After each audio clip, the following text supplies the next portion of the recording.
Hi, and welcome to a bite-sized tutorial. Today we will be taking my golf ball from this to this. It's quite a subtle effect, but I think it adds a lot to a game.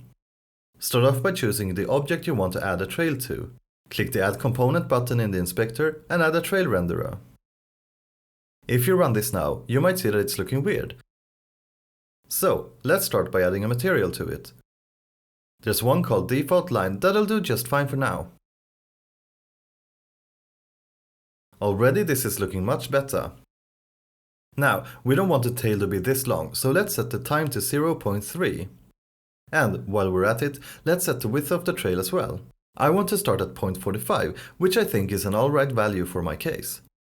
But I want the tail of the trail to get thinner towards the end. So, double click somewhere to the end of this line and drag it down to 0 to get this nice curve. A lot better. However, I want it to also fade out a bit. Choose the color and click the right one in the top here to set the ending alpha to 0. I will also set the alpha to start from 120. Play around with these values to find something that suits your game, and if you have any questions, let me know down below. Thanks for watching, and I'll see you in the next one.